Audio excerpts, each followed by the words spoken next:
Hi, I'm Michael Andrew, and I'm about to give you a free tutorial on the operation of the Fuji XT3. What an incredible camera.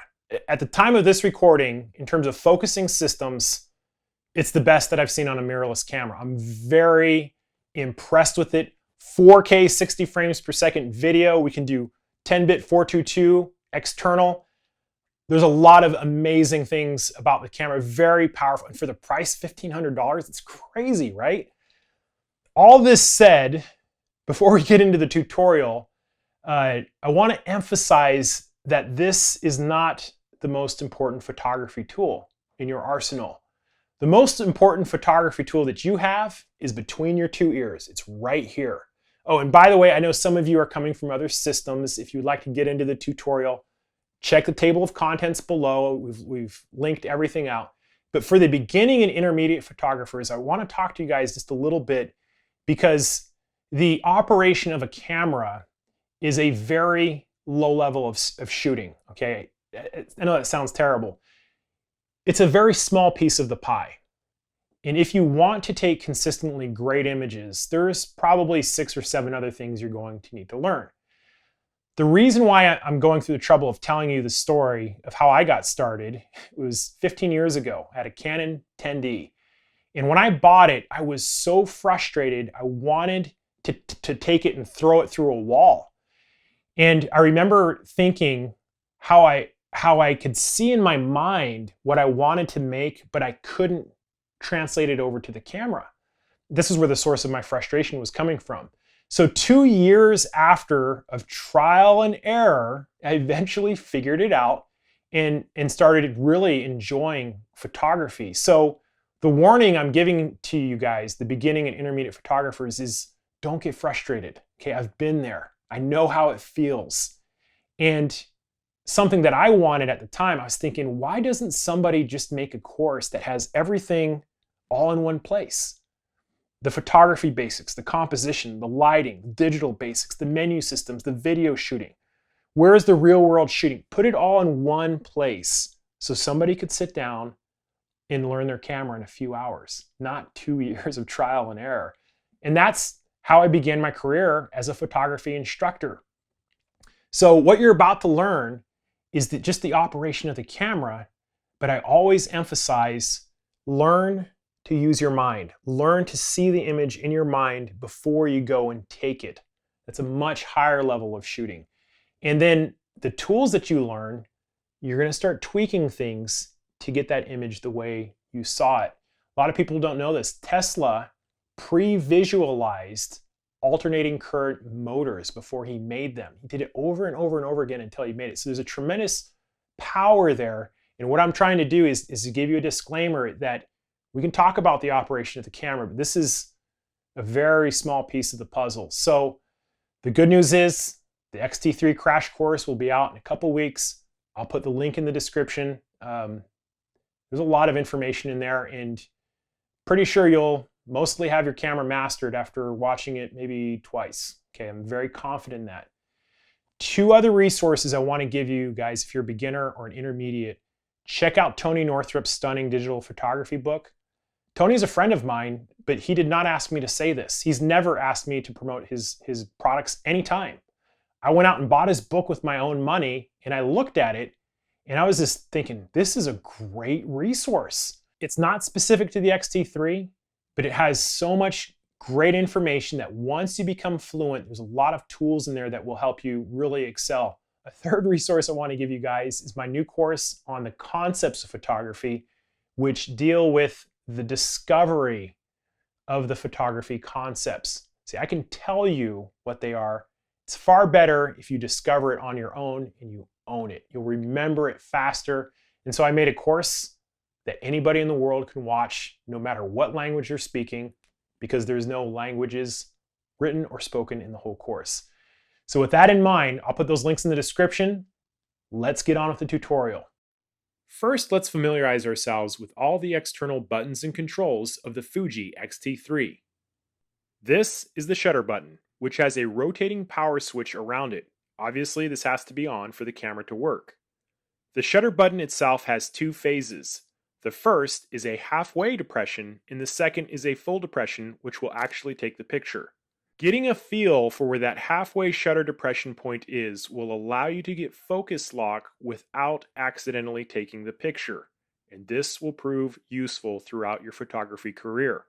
We will be talking much more about focusing later on in the course. Just behind and to the left of the shutter button, we have the shutter speed dial, which will allow us to determine either the mode we are shooting in, designated by letters, or the shutter speed, which is designated by numbers.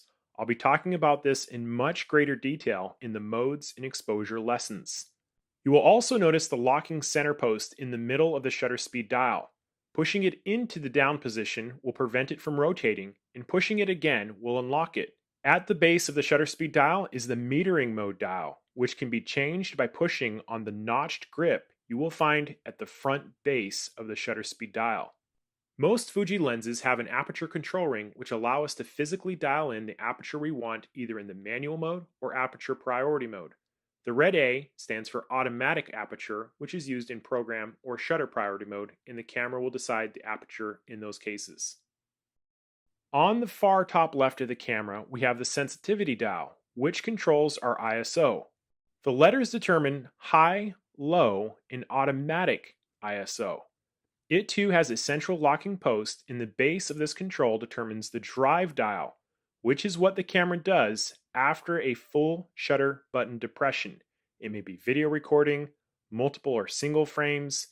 They can be changed with the notched lever in front of the sensitivity dial, and we'll be talking about the drives individually a little later. On the top far right of the camera, we have the exposure compensation dial, which will allow us to change the brightness of our image in certain shooting modes. And you will notice that we have rotating control wheels in the front and in the back of the camera. They are called the front command dial and the rear command dial, and they will help us change our exposure controls. The rear dial can also be used to zoom in on the image during live view or shooting. The button closest to where your right ring finger would rest is the lens release button, which you will press every time you want to remove a lens from the camera body. On the opposite side, we have the autofocus mode selector switch, and above that, we have the sync terminal for connecting to a studio strobe. On the left side of the viewfinder, we have the play and delete image buttons, and there are several FN or function buttons, each with different default settings. FN1 is between the shutter speed dial and the compensation dial. It will activate face detection. FN2 is in front of the camera, just below the front command dial. It opens our drive settings. There are 4 FN buttons on the back directional pad, which can also be used to navigate menus and controls. The central button will access the deep menu, as well as act as an enter button. But each of these 4 directional buttons can also be customized, but their default settings are as follows. FN3 is the up button, and it determines our autofocus mode. FN4 is the left button. It determines our film simulation. FN5 is the right button. It determines our white balance. Function button 6 is the down button. It determines camera performance. The display back button allows us to toggle different kinds of shooting information on the back LCD monitor. The AEL or auto exposure lock and the AFL auto focus lock buttons straddle the rear command dial, and they can also be customized. Just above the directional pad, we have the joystick, which is critical for selecting different focusing squares as well as navigating menus. You can also push it into the camera body to return to center when shooting or to select a menu item. Above the joystick, we have the Q button, which opens the quick menu and allows us to change many camera settings. On the front of the camera, we have an auto focus assist lamp, and under the right grip, we have 2 SD card slots. Below that, we have the battery port. This gasket on the bottom will need to be removed when connecting a battery grip. On the left side of the camera, under the cover, we will find 4 very important ports. New to the XT3, we have a built-in headphone jack, which was one of the complaints I had about the XT2, as the headphone jack was built into a grip that you had to purchase and you couldn't really listen to your audio coming in for video, so this is a great update. We also have the built-in microphone port. We have a USB-C connector and a micro HDMI port. As you probably know, we have a tilting monitor, but there is also this little button on the left side of the screen which will allow us to rotate the monitor to the right. On the very top of the camera, we have the hot shoe, which is necessary for attaching a flash or other accessories. And on the left of that, we have the diopter adjustment control, which will allow us to change focus when looking through the eyepiece. It's very useful if you wear corrective lenses. On the right side of the viewfinder, we have the view mode button, which allows us to toggle different display options using either the eyepiece or the back LCD monitor. I leave mine most of the time on eye sensor. So that's an overview of our camera. I've briefly gone over each of the external buttons and ports, and this is going to be critical in future lessons so you know which button I'm talking about in those lessons. I promise that if you practice, the day will come that you will feel you have complete control over your camera, and it feels amazing to know how to do everything. Now, there may come a time when you forget which button does what. Just come on back and we'll go over it again. For the rest of this course, we will go through each of these settings and buttons individually so you know what they are and what they do. So let's talk about the shooting modes and how to change your exposure settings on the X-T3. If you're brand new to the Fuji system, it can be really confusing because on most digital cameras, we have the mode dial, the shooting mode dial, where you'll see this P, A, S, and M, which stands for program mode, aperture priority mode, shutter priority mode, and the manual mode. And the first time I got a Fuji, I was like, where is it, And so this view here, notice how this kind of makes a triangle. These are going to be the three settings that are going to change the brightness of your image. Now, I personally am a big believer in shutter speed and aperture only control light. ISO is a sensor boost, and we'll talk about all those things real quick. So on the Fuji film cameras, what you're going to notice is that the lens has an aperture control ring. And each of these control rings has the letter A in red, which stands for automatic. So anytime you have your lens set to A, that is going to give the camera permission to take control of the aperture setting. Same thing is true for shutter speed. See the A right here. If it's on A, the camera is going to handle the shutter speed, and the same thing for ISO over here. So when all three of these are turned to A, it's basically program mode. The camera is going to change all the exposure settings for you, and you don't need to worry about anything. But let's say that you want a specific aperture. Maybe you want to shoot wide open, and you set it to 2.8. Now this becomes essentially aperture priority mode with an auto ISO setting. You dial in the aperture, the camera is going to decide the shutter speed. But let's say that you want to adjust your ISO. Maybe we'll put it on, I don't know, ISO 400. Again, aperture priority mode. This time we're designating the ISO. And in this case, let's say we wanted a specific shutter speed. 1/2000th of a second. So these are fractions. Even though they're whole numbers, these are really fractions. In this case, it would be manual. Why? Because we're telling the camera the aperture, the shutter speed, which is manual. Let's say that we turn the lens back to automatic and we dial in a specific shutter speed. Now we're in shutter priority mode. So in this case, the camera has permission to change the aperture, and we're designating the shutter speed. Now on the 18-55, which is a kit lens, you're going to see a little switch either from A to some aperture blades. And when you turn it to the aperture blades, you would be able to set it on your camera using your control wheels. That's something important to point out. Let's say we wanted a long shutter speed. We would turn it to T, and then we can dial in the exact shutter speed using the time value. And I'll show you that in just a second. Something else that's also cool is the exposure compensation wheel. I'll point this out in a second, but there's also a setting on here that says C, and that allows you to dial in the specific exposure compensation. I'll demonstrate that in just a second.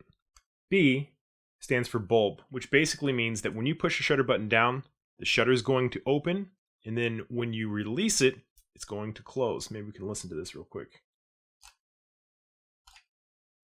So if you had a really long exposure or you're playing around with it, typically I like to dial the shutter speeds in with the T, but bulb is pretty common on most high-end cameras. This little P here, program mode. If I change my aperture to something, aperture priority mode. If I turn this to automatic and then I dial in my shutter speed, shutter priority mode. If I dial in something for both, manual mode. So even though there's no dial for it, those modes are still recognized by Fuji in the X-T3. So let's talk about exposure control, which is really just a fancy way of saying changing the image brightness. Something you're going to want to make sure is that in your menu, your screen setup, if we come down to preview, exposure, and white balance in manual mode, that is going to give us a live view display of what we're shooting in terms of white balance and exposure. And so I would recommend turning that on unless you're in a studio doing strobe work.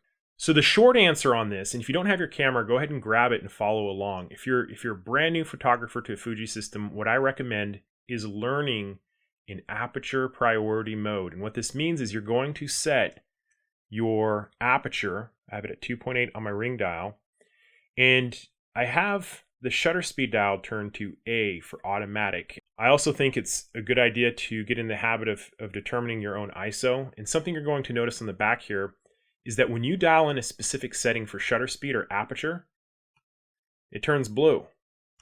See that? It's probably a lot easier to see. This is dark. It doesn't do that for ISO. So when you dial in your ISO, it stays white. But if you're on the automatic setting, see how it bounces back? It's deciding between 60 and 50. There it goes. So aperture priority mode means that you dial in the aperture. The camera is going to determine the shutter speed and take a picture, something, play it back. And if you're not happy with the brightness of the image, a really easy way to change it is the exposure compensation dial. It's right here on the top right of the camera. And you're going to notice that it has a 0 and then a +1, +2, +3, and a -1, a -2, and a -3. And there's also that C on there. So the short answer is if you want to make it brighter, rotate this in the positive direction. Tap the shutter button. It was on play mode. Notice how it's getting brighter. And there's also this little bracket here on the far left that corresponds with that +1, +2, and +3. So at 0, even exposure. If I turn this up to +1, take a picture, play those back, you can see that the second one is brighter. We can go even higher. And that is a really good exercise if you're brand new to photography. Learn to change the exposure compensation, which is the brightness or the darkness of the image. If you want to go in the opposite direction, let's go -2 or 3. Now it's dark. So that's a really good exercise. Take a picture of something, turn your exposure compensation up to make it brighter, take a picture, turn it down to make it darker, take another picture. If you just master that one little technique as a pure beginner, you're going to be off to a great start. But let's talk about this a little bit deeper. If I'm to take my hand and put it in front of the lens, watch what happens to the shutter speed. Down here. See, it's all jumping around everywhere. It's kind of going crazy. What's happening is the camera realizes that the light coming through the lens has changed, and it's trying to make adjustments to compensate for it. So if we were to cover it up completely, it's going for shutter speeds in the seconds. Very interesting, right? So the second thing that's pretty interesting about this is that if you look at the shutter speed when I change the exposure compensation wheel, it's changing. So the camera is going to change the shutter speed depending on how much light is coming through the lens and what your desired exposure should be based on this compensation and the metering through the lens. So what do these numbers mean over here? 1, 2, 3. Those are stops. So I'm going to show you something pretty cool here. Right now we're shooting at 1/60th of a second. And if I rotate this to +1, goes down to 1/30th of a second. 1/30th of a second is twice as long as 1/60th of a second. And because it's twice as long, there is twice the amount of light coming through the lens, okay, or for the exposure. So that's how that works, is the exposure compensation dial is essentially telling the camera by how many stops to adjust the automatic setting. At 15 here, and we go up to +3, 7.5, right? That's what it should be. It rounds up to 8. And if we go in the opposite direction, look what happens. So at 1/60th of a second, take a guess. What do you think -1 exposure would be? Keep going. 1/125th. Keep going. What do you think it is going to be? Yep. Should be 1/250th. There it is. Keep going. 1/500th. And so that's how the exposure compensation dial works. Now, we can also turn it to C. We get expanded brackets. And in this case, we can rotate our front control wheel to dial in the specific compensation that we want. And that's how that C dial works. Exposure compensation, very, very useful. When I shot professionally at weddings, most of the time, I'm shooting on aperture priority mode. Why? Because you can be inside of a dark church, and then you go into a lobby, and then you go outside, and the lighting conditions will just change so fast, as they're walking out. Sometimes you don't have enough time to dial in the specific settings that you want. So sports shooting, I shoot aperture priority. Why? Because I don't want to have to deal with changing cloud conditions. If clouds are coming in or whatnot, I want the camera to take control of that shutter speed setting. So let me demonstrate how this works in shutter priority mode. In this case, we'll dial in a specific shutter speed, let's say 1/60th of a second. I'm going to turn the lens all the way back to A. When I take my hand and cover the lens, the camera is trying to open the aperture to be wider, and it can't. And that's why we get this red. So if you see the red there on the aperture, the camera is basically telling you for this shutter speed, I cannot open the aperture blades wider. I'm maxed out. So let's say, for example, you're at a sporting event and you need to shoot moving athletes, I don't know, 1/1000th of a second. Camera's not happy. It's saying you do not have enough light coming into the lens. What would you do? Think about it. How could you make this work if you needed this shutter speed? If you said rotate your ISO control wheel to bump it up until it goes away, you're absolutely correct. There it goes. So at ISO 3200, the camera's saying, yeah, we're going to make that work. That can work out for us. And as we go higher and higher with our ISO setting, it's selecting a different aperture. If I take my hand, put it in front of the lens, see how it starts to change again? It starts opening up those aperture blades to get a wider aperture and to allow more light to come in. Now here's the thing about ISO, obviously, is the higher you go, the more noise you're going to get. It really depends on your subject matter and what you're shooting. I personally don't like to get into very high ISOs, 3200, 6400, 12,800. It's going to be super noticeable. If you do a lot of shooting in a certain setting, do some test shots, know what your limits are. It really depends on what you're doing and how much light you have, obviously. The trickiest situations for most beginning photographers are indoor sports. Why? Because you're in a gym and you don't have a lot of light. So this is shutter priority mode. Let's take a quick look at program mode. So both of those are set to A. I'm going to set my ISO to A. So the gist of this is you can change your shutter speed and aperture in program mode, but we surrender that control mostly to the camera. The camera's going to make those decisions. Let's talk about manual, which the rule of thumb for me is if I have enough time, I'm shooting in manual. So I'm going to dial in a specific shutter speed. I'm going to dial in specific aperture. They're both blue. This means that you are in control of both of those, both the shutter speed and the aperture. Now, something you're going to notice is that when we rotate our exposure compensation dial here, nothing happens.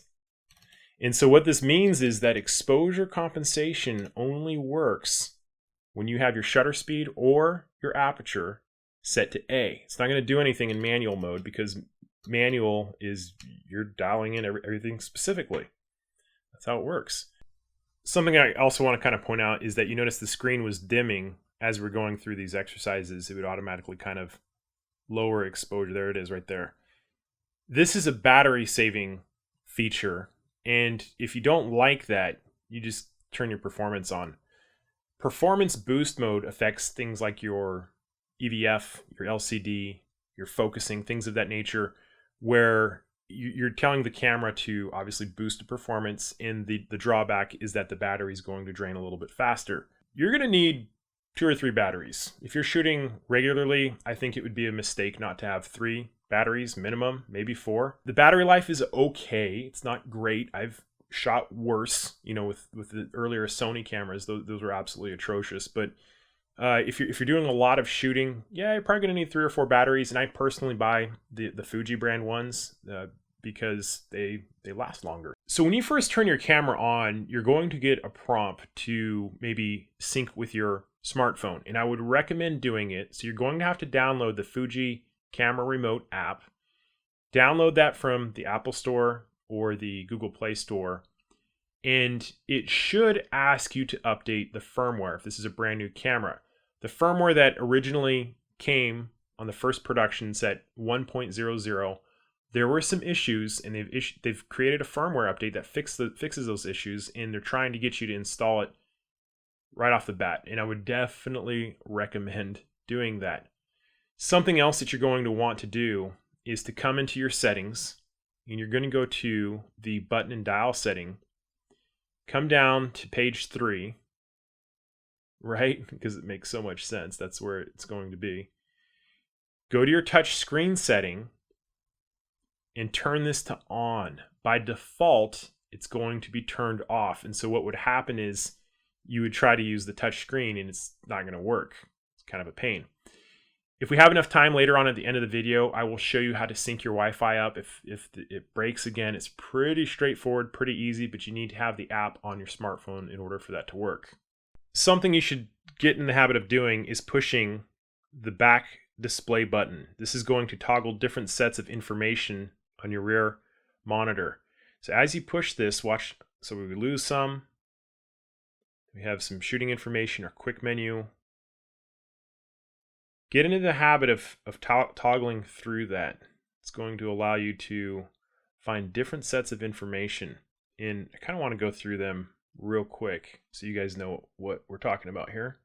I'm going to pick a really fast shutter speed to make that dark. So we have lots of information in here, and we'll cover each of these individually. On the bottom, these are going to be the most important ones. You have your shutter speed, your aperture, and your ISO.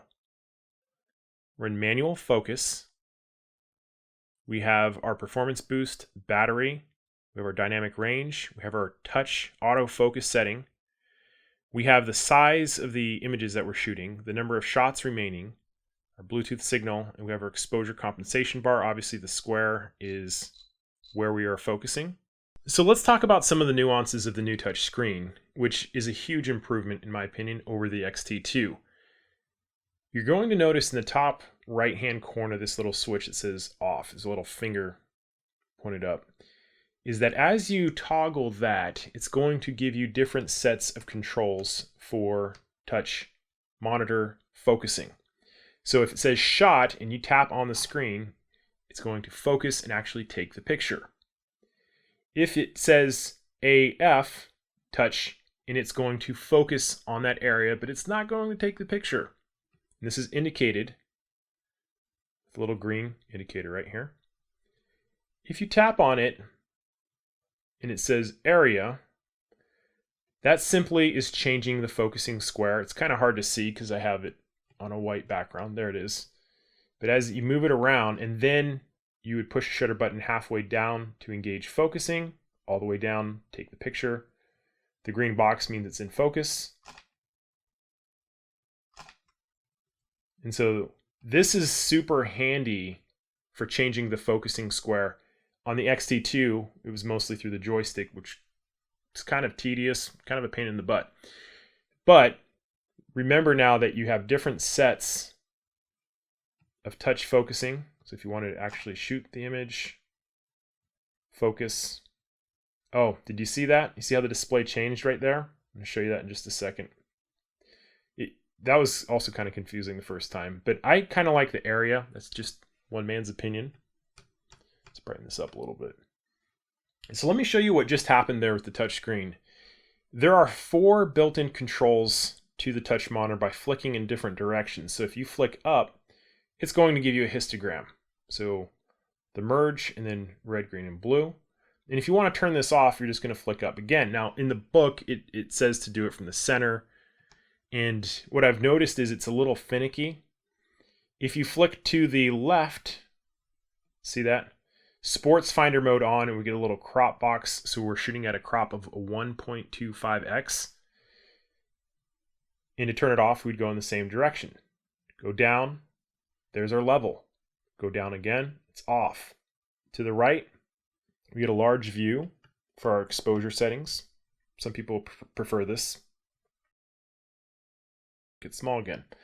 So really nice, very cool, huge upgrade in my opinion to make the ease of operation. And there's ways to customize this so that as you're looking through the viewfinder, you can still change your focusing square on the back monitor while you're looking through here by designating specific areas of the back monitor to be active. Not some people use the whole thing.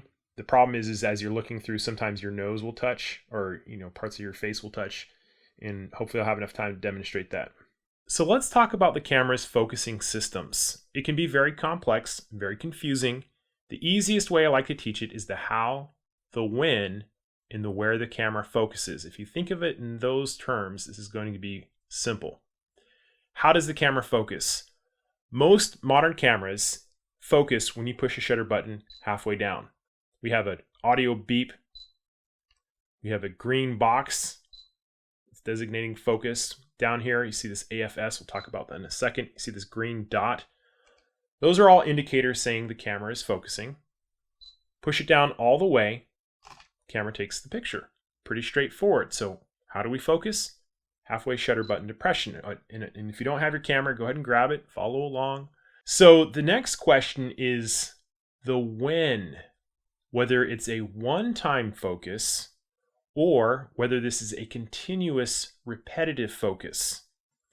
So your focusing mode is changed by the dial on the front of the camera. It's kind of a obscure place, but I love it there because I know exactly where it is. I know exactly what I'm getting.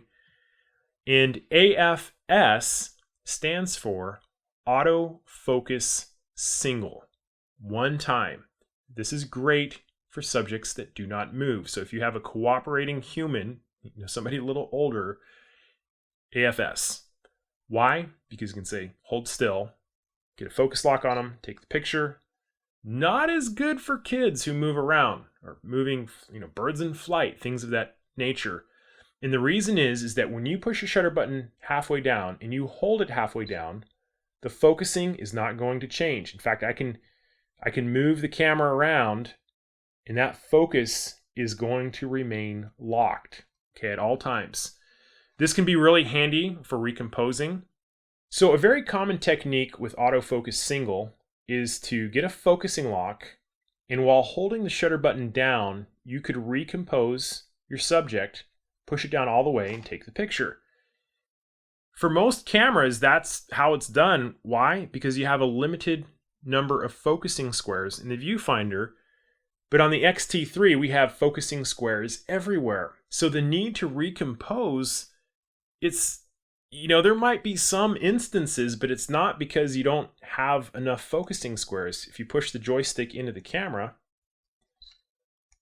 you're going to see these rows, these boxes. These are our focusing points. And this is the small number, 117. If we wanted to change those, we could come into our number of focusing points and go 425, push it into the camera. Look at all these focusing points that we have. Tons of them, right? I personally don't really feel I need all 425 showing, so I go in and I change it to 117. We'll talk about the menu systems in depth on the full crash course where I talk about, you know, the video and all these shooting things. I'll show you some things in this course, obviously. My personal preference, I don't need all these extra focusing squares. 117 are plenty, in my opinion. But the cool thing is that we can really jump anywhere very quickly with the touch screen. If you push the joystick into the camera body, it's going to reset it. Let's take a look at AFC, Autofocus Continuous. See how that changed there? Very subtle. Autofocus Continuous means the camera is going to focus over and over and over again. So when I push the shutter button halfway down, we get this green light on the grip. We also get the green dot in the bottom left-hand corner, but we also get these white parentheses. And those white parentheses designate that the camera is focusing repeatedly. So as long as you're holding the shutter button down, the camera is focusing over and over and over again. Great for sports shooting, fast-moving subjects, cars, athletes running, birds in flight. All those things you're going to want to shoot on autofocus continuous because the subject is changing its position and focusing is also going to change. If we were to flip it further, we get to manual focus. We've got a bunch of different displays popping up here. Manual focus, you see this bar on the bottom. As I move the focusing ring, it's giving me the focal distance, when this should be in focus in meters. And we also have infinity. That's what that is. And there are a ton of really great focusing tools in the camera that I'll point out in just a second. Manual focus, obviously, you dial it in. And sometimes that's super useful for shooting things like video. You don't want the focusing to change. We'll come back to that in a second. So we've talked about the how. We've talked about the when. Now let's talk about the where, which has to do with the camera's focusing clusters. So the way you can see the clusters is just pointing the joystick into the camera. Something that you should be aware of is that when you're in this mode, you can change the size of your focusing square, depending on what it is you're focusing. If I'm shooting sports, I usually want something a little bigger, something like that, maybe a little bit, something like that or that. Just depends. But if I'm shooting birds in flight, this isn't going to be big enough. So how do we change the size of our cluster? If we push up on our directional pad, this is by default function button 2 is up, where you get this menu, single point or all. You can drag through this, touch and drag. We looked at single point. Let's take a look at zone. So you're going to see that we have a bigger box now. And if we push the joystick into the camera, we can see that we can choose much larger areas. Tracking means that we're going to give the camera permission to actually change which focusing squares are engaged depending on the subject that we choose. There are some subtle nuances with this that'll drive you crazy if you don't know them. So when you're in the tracking mode and you have your white box, when you touch on the screen and you get a lock, we get this AF in the corner with the green box corners around it. And you'll notice that it's already engaging it. I'm on autofocus continuous. And so as I move the camera, it is going to continuously track that subject and change focus. With single subjects on a clean background, this can work great. If you're shooting your kid's soccer game and there's 22 people running around through the frame, it's going to be a little bit of a challenge for it to track the subject that you want. So this last cluster here, all, simply means that the camera is going to allow you to select any of those while you're shooting. So if we push a joystick into the camera, it told you there briefly on the top. Single point. Here are the zones. Keep going, and now we have our tracking. So essentially, it allows us to choose our focusing clusters altogether. If you want to limit your options, you would come in and choose one of these. So real quick, let's talk about back button focusing and how to set it up. For pure beginners and intermediate shooters, this is something I recommend not really messing with.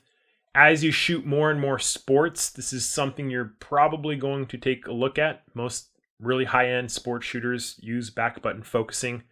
Essentially, it removes the focusing of a halfway shutter button depression to one of these back buttons. And I'll show you how to set that up. The philosophy of use on this is that every time you push the shutter button, the camera goes through that focusing stage.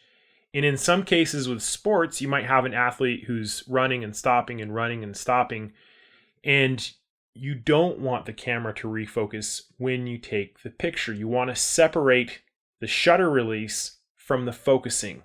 The way we set this up, if you want to do it, is you come into the menu, and we're going to go to our user setup. We're going to go to the button and dial setting. There's two things we need to change in here. Going to come down to shutter autofocus, and it's going to allow us to turn it on or off for either of those focusing modes. So we can turn it off for single, we can turn it off for continuous, and when we come back out and push the shutter button halfway down, camera is no longer focusing. The little green dot here is saying it is at a halfway shutter button depression, but we don't get our indicators. So the next thing we need to do is to customize. I like the AFL button. So we're going to come to our FN settings. This is where we can customize all of our FN buttons, 1 through 6. We also have our touch function. Those are those quick swipes I was showing you earlier. And in this menu, we get an arrow pointing to which button that we want to customize. Some of these are great, like FN1, face and eye detection. I kind of like that. But we're going to scroll until we find the AFL button. If we come over, currently it's set to autofocus lock, which means that when we push this button, it locks focus. I'm going to turn this to autofocus on. So now what's happened is focusing has been moved to AFL. If I push that button, we get our indicators. There they are. Pushing the shutter button halfway down, nothing. So this allows us to engage focusing, and when we're ready to shoot, we can shoot from here, or we can lift up and shoot without losing our focus. So very handy. So I'm going to change this back just for the sake of demonstration, but I also wanted to point out some other things in this customization menu. Is in the function settings, remember those touch swipes, up, down, left, right on the touch monitor? 6 pages of different things we can choose from. And here's one that you might want, is the none. So something that I've noticed is that when I accidentally touch on the screen, I'm getting the histogram, things of that nature. So I could turn it off if I really wanted to. So before we get into the manual focusing stuff, let me point out some very cool features. By default, FN1 is going to allow you to select this, and we have our wonderful assistant here. Let's just select face detection, eye off. So the idea on this is that the camera is going to find a face and basically automatically put the focusing square on that, push shutter button halfway down, all the way to take the picture. Pretty straightforward. When you're shooting portraits and you're using a very wide aperture lens, like 1.2, there's that 56mm 1.2, super nice. That's really tricky to manually focus that in. Sometimes if the person's moving around or trying to get a focusing square on it. And this is where we start to introduce eye detection. Now in this second setting here, we're allowing the camera to choose which eye. Picking my left eye. Again, we push shutter button down all the way to take the picture. And then we get really specific. We can tell it to choose the right eye or the left eye as the priority, depending on which one you prefer. This is a very powerful tool for portrait photographers. You can see it does a really good job of finding my eye. If you are a portrait or wedding photographer, or if you're shooting with wide apertures, it's a great tool. Not always perfect, but it's going to be more accurate than trying to say, for example, choosing a small focusing square and trying to get that dialed in right each time. So it's a huge time saver. So that is face and eye detection. in the menu system, the deep menu system, image quality, IQ, AF+MF, autofocus, manual focus. There's a lot of pretty cool stuff in here. I'm on page 2 of 3. We'll talk about menus just a little bit. Pre-autofocus is something that I leave off. What this means is that if you turn this on, the camera is going to start focusing automatically wherever this square is. I don't like that because it's going to drain the battery, obviously, but it's also kind of slowing the process down. I don't want the camera pre-focusing in places I don't want it to. We have an autofocus illuminator. That's a light. If it's, if you're in a dark situation, it's going to kick on. Turn that off. The eye detection stuff we just talked about. This is the menu version of selecting those things. Autofocus, manual focus. This works in autofocus single mode. Basically means is that when we focus on something automatically, we can engage our manual focus and change it.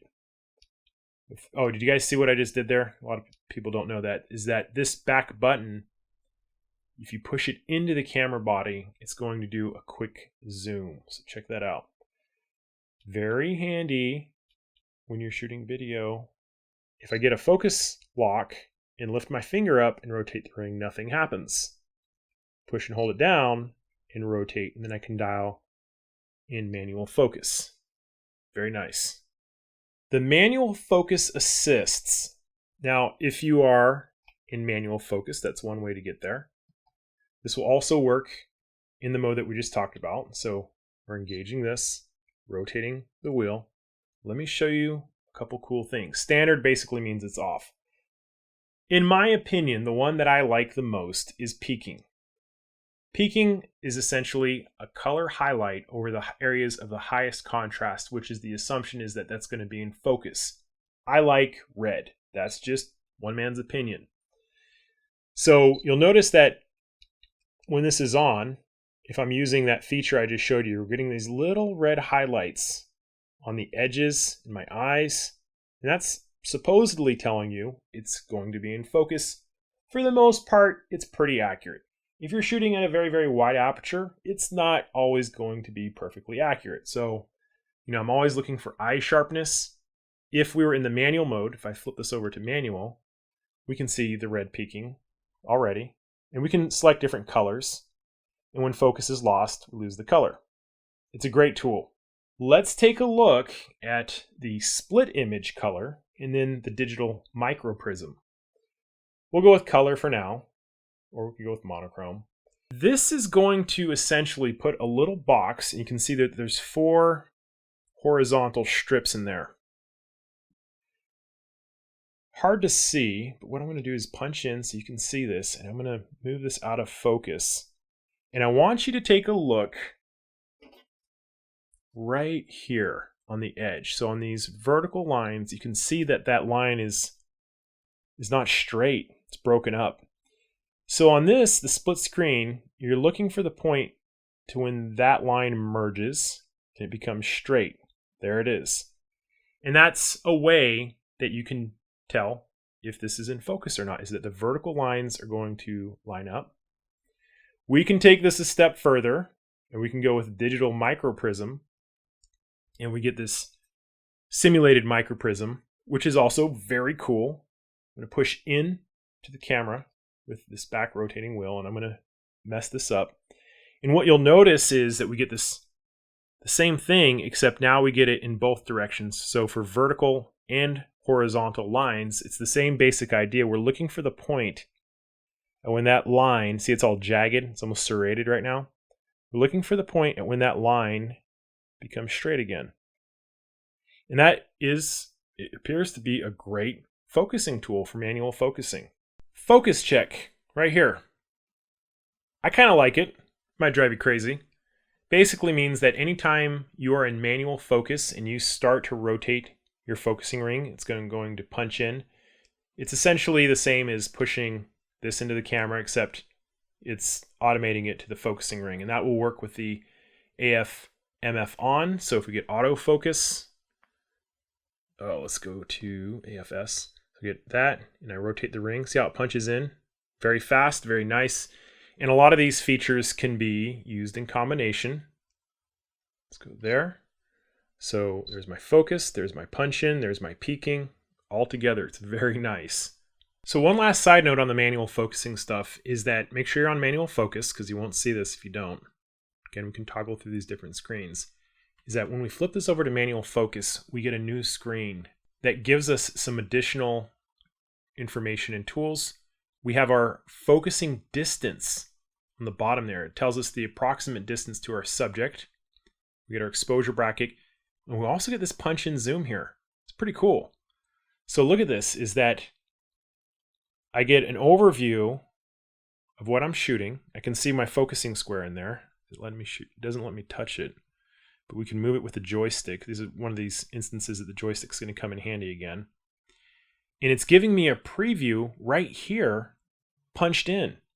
So we get this zoom feature here, and we can see where we're focusing in the peakings there. You can still see the peaking there. So that's kind of a cool little feature for manual focusing. Just so you know, if you see it, if you don't like it, you'd press the display screen to get out of it. I also wanted to talk about focusing for video. So if you flip this over to video mode, and we're in autofocus single to start, our touch screen is active. There's a couple pretty cool things about this, is that now when we're shooting video, we can touch on the screen, we get an autofocus, and it allows us to pull focus by touching the monitor. Now the speed at which this happens can change depending on the lenses that you have, and typically for video shooting in the past, it's very common to shoot in manual focus.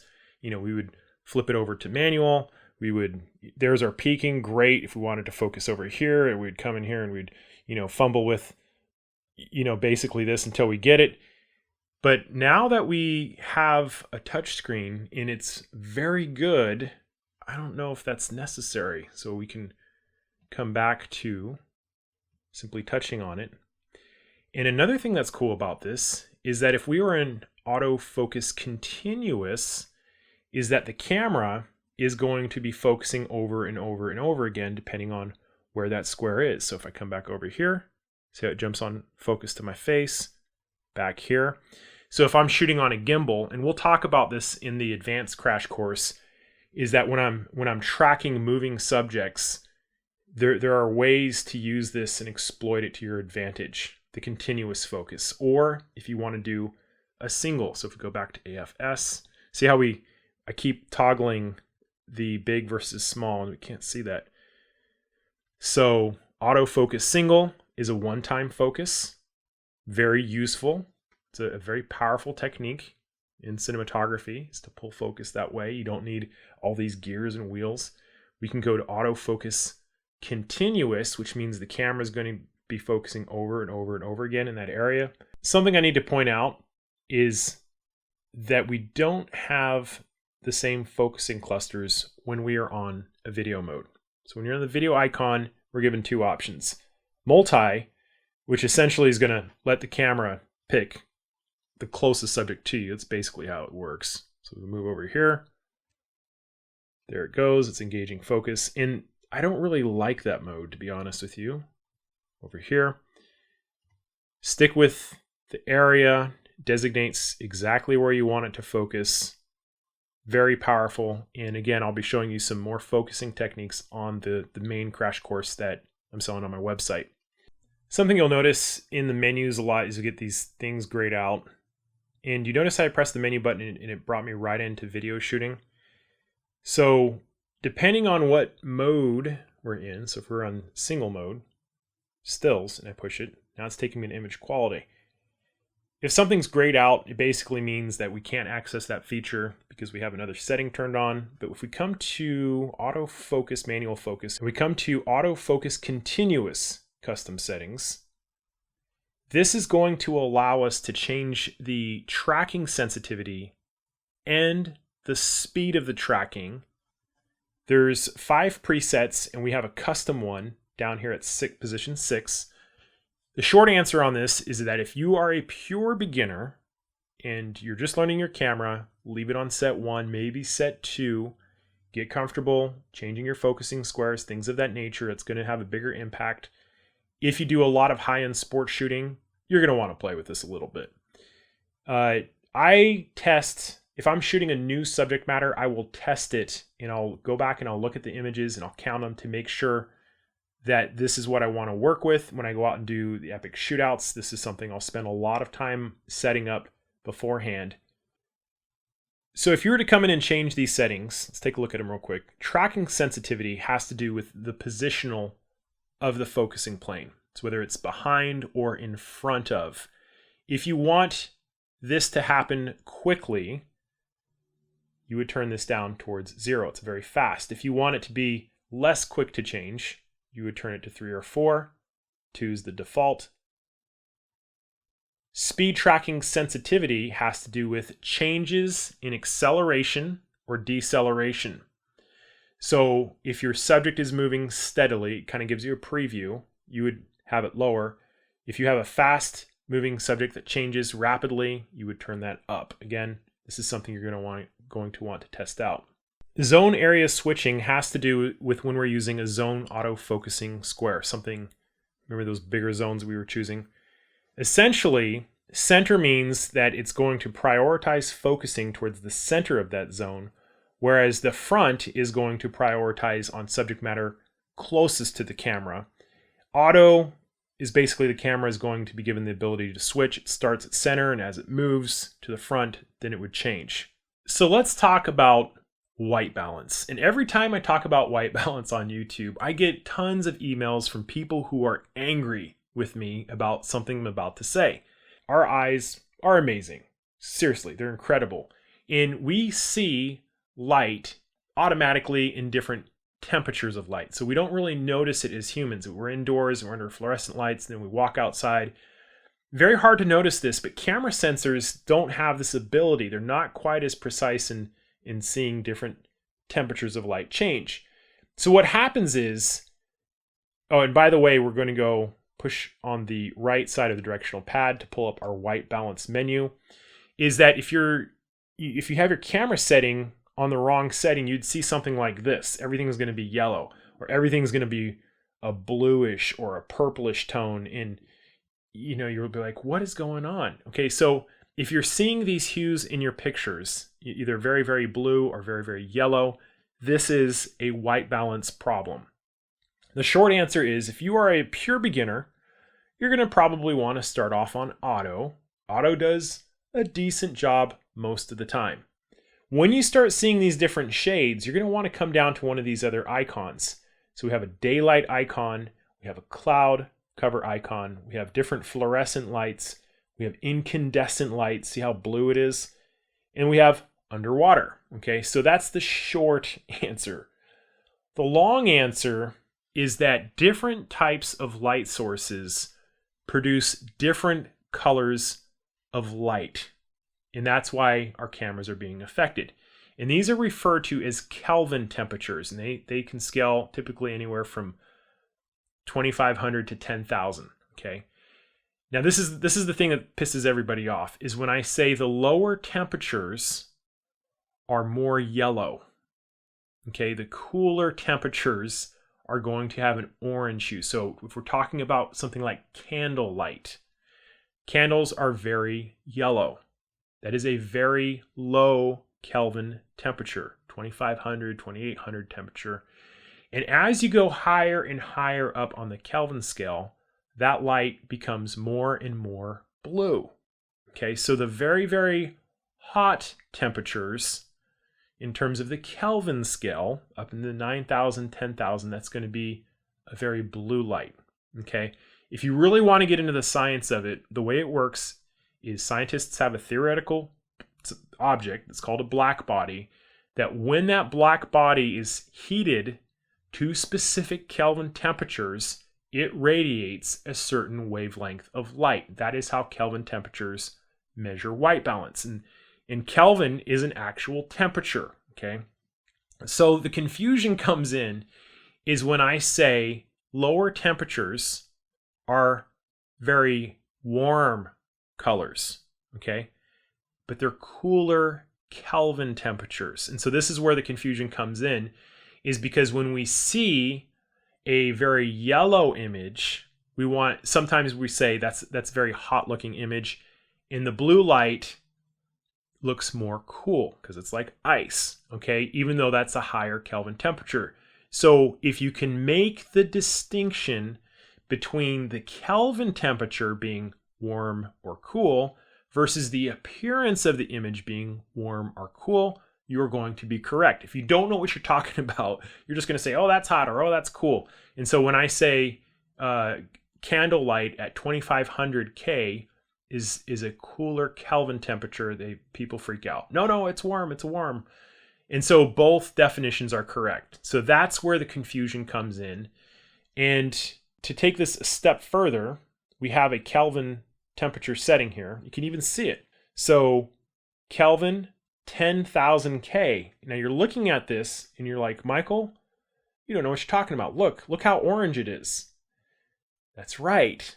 What we're doing when we set the camera to 10,000 K is we're telling the camera to do the opposite of the light that we're shooting in.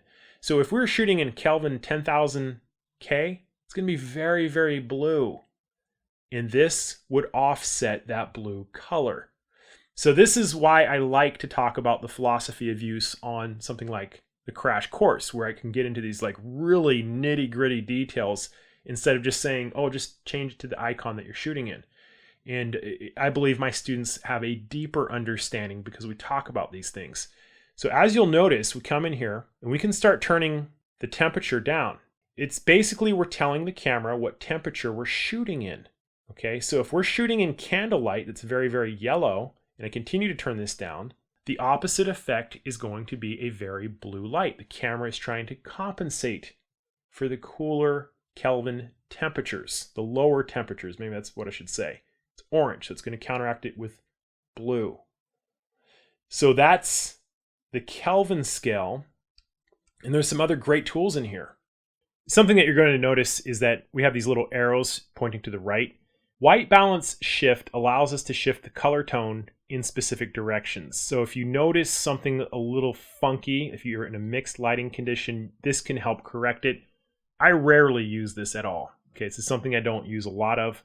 If I'm in a mixed lighting condition, the thing that I do is a custom white balance. So we have white blinds in front of me right here. And if I push to the right, it gives me some options. Don't change anything, obviously go back. The shift of white balance, again, is there. Don't want that. Shutter, new white balance. So it's telling us to take a picture of this. And so what's happening is the camera is being instructed, this is white, change the setting automatically. We'd hit OK. And that's how you custom white balance. I did this a lot in weddings. If I'm shooting, let's say a movie, for example, and we know the exact color temperature of the lights, I'm typically shooting in the Kelvin. I feel it's more precise. There's a lot of cool things that you can do with this, like really interesting things.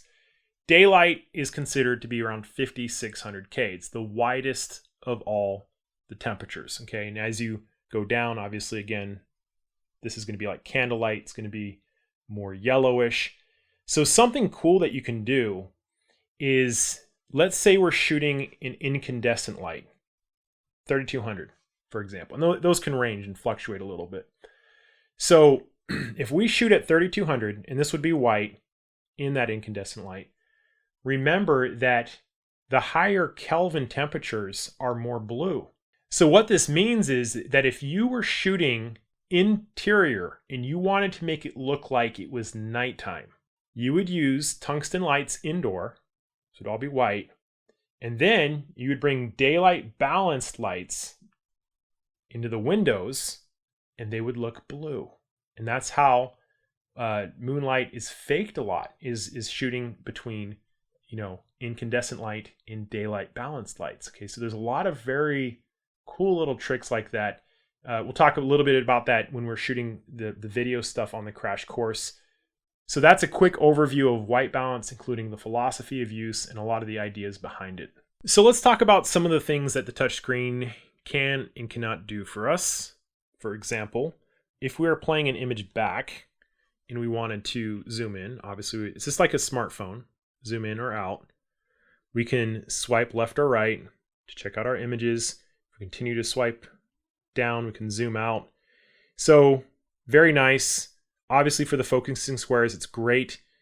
What it can't help you do is to navigate the menus. So if we were to hit the menu button and to try to navigate, that's normal. But the cool thing is that it's great for what it's supposed to do. Changing the focusing squares, amazing. Navigating pictures, no menu control, unfortunately. A few odds and ends real quick is that we have a sensor right here just below the viewfinder. So when we look into the eyepiece, it's going to essentially be a battery saver to save the back monitor. A couple other things I want to point out is that if we push to the left on our directional pad, is we get the film simulations. I honestly kind of just shoot on standard. People rave about these. There's these different looks depending on what you're shooting. They are definitely worth checking out if you're new to Fuji systems. So let's talk about the metering modes. As you notice, we have these 4 little icons directly below our shutter speed control dial. The easiest way for me to explain this is to probably talk about the spot metering mode first. Fuji recommends that if, for most situations you're using something called the multi-metering mode, which is sampling the entire screen. But we're going to talk about this on spot mode. And we're going to come into the menu and make sure interlock spot auto exposure and the focusing area are linked together. What this means is that we're tying the spot metering to the focusing square. And the reason why I'm doing this is because it's going to make a lot of sense in just a second. So I'm telling the camera to basically measure light from this focusing square. If you have this turned off, it is going to measure light. See how it changed right there? From the center of the screen. So if I move that, so this is a headlight lamp I have set up. It's very bright. There's going to be an area dead center in the middle of the screen that it's going to be sampling from, but that doesn't make sense to me. This makes sense to me is tying spot metering to my focusing square, because whatever I'm focusing on, obviously we want it to be exposed correctly. So metering modes are very important for program, aperture priority, and shutter priority mode. Not as important for manual, because we dial in those shutter speeds and apertures ourselves. So when we're in the spot metering mode, the camera is going to measure a very small window to make a recommended exposure setting. In this case, I'm in aperture priority mode, so it would make the recommendation to shutter speed. Watch what happens when I do this. So currently I'm looking at this part of the blind, and as I move my focusing square over this bright light, everything changes. Why? Because the camera is measuring light from the focusing square now. It's disregarding everything around it. It's saying this is the most important thing to look at when making exposure setting recommendations. So it says it's very bright and you need a fast shutter speed if you want to expose this properly. The moment we move that away from the bright light, it's now sampling the blinds behind it. This can be very, very useful when you're shooting portraits into backlit situations. So say, for example, the sun is behind your model and the corners are overexposed. Okay, so the camera can get confused because that's really, really bright. Well, in that case, you would want to go to the spot metering mode and tell the camera to only meter from your focusing square. Okay, very powerful. If you are brand new to photography, multi-metering mode makes sense. The other two modes are the average metering mode, which essentially tells the camera to try to get everything under an equal exposure. On the Fuji XT3 crash course that I'll have available on my website, I'm going to take you down to the beach and we're going to do some sunset shooting. The reason why I mention this now is because typically when you're in certain landscape situations, when you have a very, very bright sky and a very dark foreground, without using some special tools, it's almost impossible to get those balanced evenly, and I'll show you how to do that on that video. But this average metering mode is what they recommend for landscape shooting. Lastly, we have our center weighted metering mode, which is an average of a center spot and an overall sampling of the screen. It just gives more priority to the center, but not all of it. So those are the metering modes. The ones I use the most are really the spot metering mode and the multi-metering mode. So let's talk about the drive modes. The drives are located just below the ISO dial. There's a little lever in the front you can change. I like to think of the drives as what happens after you push the shutter button down and what it controls. On the far left, we have obviously the video icon. Bracketing, which means the camera is going to change a setting automatically between each shot. We have continuous high-speed burst, which with a mechanical shutter, 11 frames per second, pretty incredible. We have continuous low-speed burst. We have a single shot. We have a multiple exposure mode, which is kind of fun to play with. Advanced filters.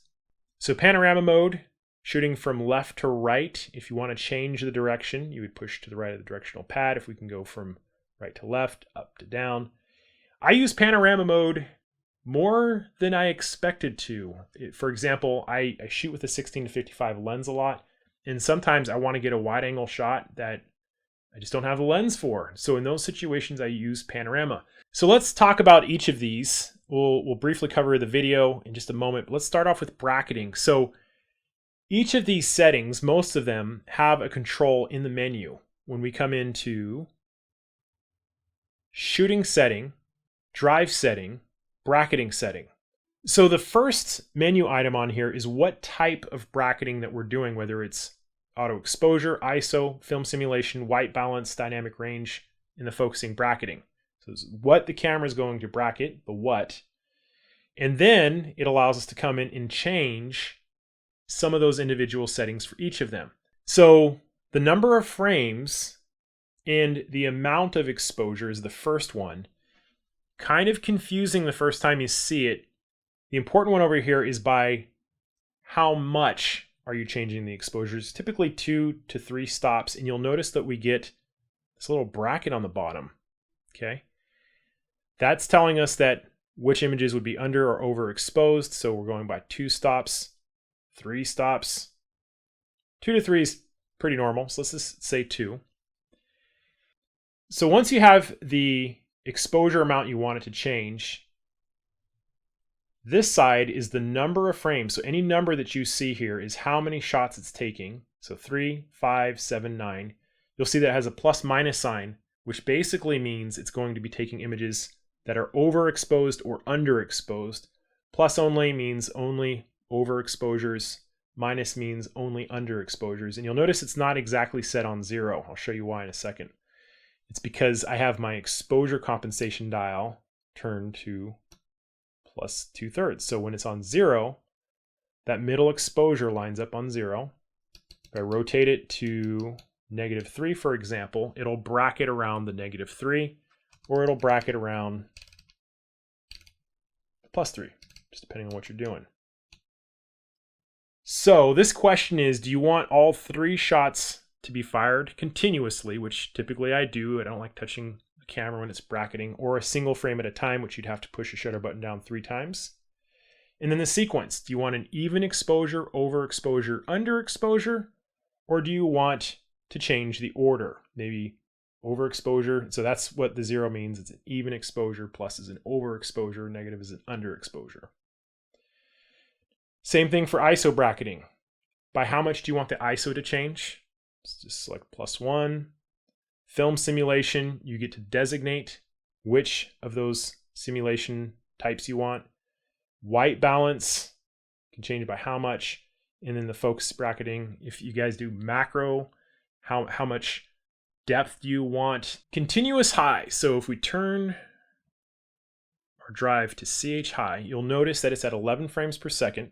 So at 11 frames per second, we have a mechanical shutter. It's a physical shutter that opens and closes 11 times per second in order to take 11 images per second.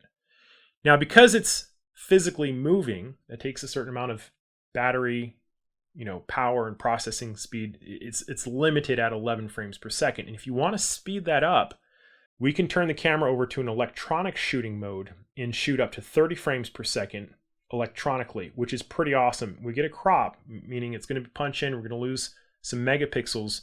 But yeah, the XT3 will shoot 30 frames per second in an electronic mode, cropped, which is awesome. I'm going to do my testing and all the other stuff at 11 frames per second with the mechanical shutter, because you get less rolling shutter. So if I pan with the camera on a moving subject, sometimes things get warped in an electronic mode. But the continuous high, this is how you could designate it. Or if you don't want to shoot 11 frames per second, you can go 8 frames per second. It gives a prediction in terms of how many raw images and how many JPEGs. So 200 JPEGs on 11 frames per second is about 145 consecutive frames, which is pretty good. It's not bad, you know, it's over 10 seconds of shooting. So back out. Sometimes you don't want to shoot at 11 frames per second. If you want to adjust that, you can flip this over to continuous low and adjust anywhere from 3 to almost 6 frames per second. We have our single shooting mode, which is you push the shutter button down, it's going to take one image. Then we have our multiple exposure mode, and this is kind of fun. It's kind of gimmicky, but it's also kind of fun. It allows you to stack 2 images on top of each other. So you would take a picture, and then you're going to hit OK for the next. And it basically gives you, it's going to be hard to see because it's, there it is, you can kind of see it, an overlay of the 2 images, and it basically allows you to combine them. So I just doubled my blinds there. Kind of a fun thing to play around with. The advanced filter modes, I'm not a huge fan of it. If you come up to drive setting and you come down to your advanced filter setting, you're going to see all these different looks. So we have a strong vignetting for a toy camera and obviously some color added. Just different things to play around with. I think they're kind of gimmicky. You can do all this stuff in Photoshop if you really wanted to. Not a huge fan as much as the film simulations, but it's there. And then again, the panorama mode, which we briefly talked about. So let's talk about the timer real quick. So if you're taking a family portrait and you wanted to jump in there, you're going to come into your menu, self timer right here. There's a 2 or a 10 second. You can turn it off. Most of the time you're going to have it turned off. Sports Finder mode is essentially turning on crop. Okay, and it gives us some limits of when it cannot be used electronic with a manual mechanical shutter. So let's turn this on, and what's going to happen is we're going to get this little crop, this little box here. It says crop 12.25x. And the cool thing about this, come up to our drive setting, go to continuous high speed burst, and now we have these turned on. So if you wanted to shoot 20 frames per second, have at it. 10 frames, 20 frames, 30 frames per second. You can also do 20 frames per second without the crop, as long as you're in electronic mode. So that's how you get access to these higher frames per second. Just know it's cropped, not as many megapixels. The faster you shoot, the faster it's going to fill the buffer. So at 30 frames per second, JPEGs, 60 frames.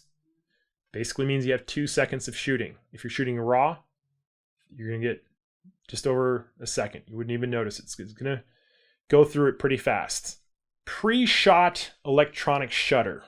Basically, this is a buffering. We've seen it in some other cameras that when you push the shutter button halfway down, it's going to start buffering those images. So even before you push the shutter button down all the way, it's going to be capturing images and clearing the buffer out, and it's waiting for you to engage the shutter, and then it will basically capture a few frames before you pushed it all the way down. It's kind of cool. A couple other cool things we have in here. Interval timer shooting. Intervalometer. That's what it is. It's awesome. You can come in here and basically select the number of shots that you want, up to 1,000 images. And at what interval do you want these images taken at? Per hour, per minute, per second. So infinity for, let's try every 2 seconds. Turn that off. When do you want it to start? Do you want it to start now, or do you want it to start later? An hour later or right now? Let's start it right now. Here it goes. Hit OK. And so that's a built-in intervalometer. Very nice. Really nice. Sometimes you have to buy an additional piece of equipment to make that work. Real quick, let's talk about pixel mapping.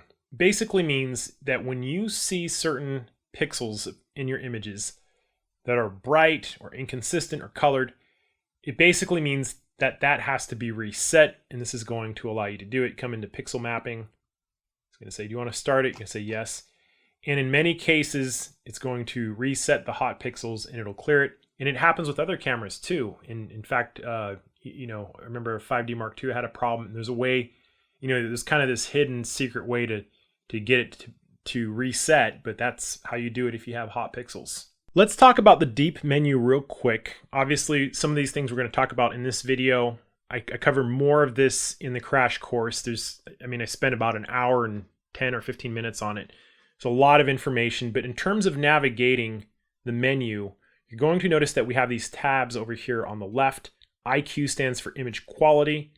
AF+MF stands for autofocus manual focus tools. We have our shooting settings. We have our flash settings. We're actually going to have a strobe course on the XT3 crash course. Very useful. We have our movie settings. There's a lot of meat in here. I spent a lot of time on this. Then we have our setup. And you're also going to notice that as you continue to scroll down, obviously it comes up. Something else I want to point out here is that you're going to notice these three little boxes next to image quality. Those correspond to which pages you're on. So this is currently page 1 of 3. So the top highlighted one is the first page. And as you were to scroll down on the tab, it would change to a completely different set of information. But if you wanted to scroll down on the pages, you'd have to come here and scroll down. The thing that I don't like about this is that you can't scroll up within the same tab. It's going to take you to the next item here. So just keep that in mind when you're navigating. If you're getting lost, is to keep in mind that some of these have multiple pages. So there's a couple cool things that I want to show you guys in the setup. User settings. Something you'll see down here is that there's an additional tab down here. It's not highlighted. It just says my. It's kind of grayed out. Can't really get to it. That is a customizable tab, and we customize it by coming up to user setting. Oh, and here's format. So if you have a memory card, putting a memory card into the camera, it is going to wipe the memory card clean. So just make sure you want to do that. We have our time and date settings, time difference. So you can have a home setting, and then when you're traveling and you're in a different destination, you could change that time setting. Language setting, English. My menu setting, this is where we can come into the menu. We're going to select add items and basically pick things that we think we might use. Okay, so if we're talking about something like our camera video shootings, movie mode, very useful. I think it's useful. And hit OK. Another one might be, I don't know, something like F-log recording, or maybe focus check, or output, or zebras, or audio. There's a good one, audio setting. Okay, so now we have a new tab that is customizable, and so we can put the things in there that we use a lot that we don't want to go searching for. I think movie mode's a great one. Why? Because you may want to change your format, whether it's full HD or 4K or DCI, your frames per second, the data rate, things of that nature. It's nice to have it in one spot. Audio levels is something, we can have all our audio levels set there, easy to access, easy to find. Very nice. If you wanted to clean the sensor when the camera's turned on or off, you can do that when coming in here. You can reset the settings if you wanted to. A lot of different sounds the camera makes. So come in here. We have an autofocus beep. We have a self timer beep. We have an operational volume. We have a shutter volume. It's like this little click. There it is. So, especially if you're trying to be quiet, obviously you'd want to turn all these off. Screen setup. We talked about some of this already, but the EVFs can be adjusted. The LCD. This is all different settings. You can have some guidelines be turned on. There's a lot of different little things in here. I talk about most of this on the crash course. So we have our customizations for our buttons and our dials. Lots of different customizations in here. Tons of them. Power management. How soon do you want the camera to turn off? We have a performance boost. And then we have save data setup. So very important for dual memory cards. If you're using 2 memory cards, this thing in here, frame number, do you want it to be continuous or do you want it to renew when you replace the memory card? You can edit the file name. And if you have 2 memory cards in there, which I don't, and this is grayed out, you can determine whether it's a sequential, meaning that once the first card fills up, the next card kicks in. A lot of people like having backup, which means 1 copy is going to go to each memory card, and then you can also do RAW onto 1 memory card and JPEG onto the other.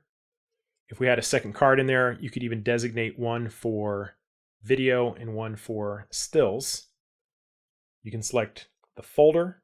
If we have, 1 shoot and we're going to a second shoot, we could create a new folder and name it if we wanted to. And we have 2 different folders on the memory card, and then we have our copyright information. So if you wanted to put your name, it would add some metadata to the files. You can have your name, your copyright information. A lot of cool stuff. Image quality, first page. Image size, typically I'm shooting on L 3:2, a ratio of 3:2. This is sensor proportions. The numbers here on the far right tell me the number of shots remaining. So you can make the images smaller, but the reason why I don't shoot, let's say, in medium or small is because I can take large images and downsize anytime. You can't take small images and upsize and retain the resolution, but if you're shooting mainly for the internet or you don't need a lot of resolution, you want to save file size, sure, that makes sense. Vast majority of the time I'm shooting here. It's number of shots remaining. Image quality, this has to do with something called compression. It's how much data is memorized in the file. So there are ways to optimize and be more efficient with file space. Typically means that the processor is going to look at adjacent pixels and say, hey, those 2 colors are close enough, let's just call them the same color. Fine is the highest level of detail. Normal, there's going to be some compression. You can shoot fine JPEG with RAW or normal with RAW. And I've done a lot of tests on other cameras. I haven't done it yet with the XT3. It's very difficult to see this as a human. Okay, the difference in the quality. Some people say they can see it. I'm not one of them. Maybe in very, I don't know, very grainy situations it may make a difference. But with lower ISOs, when it's hard to see it with the human eye. Just keep that in mind. Or you can shoot RAW normally.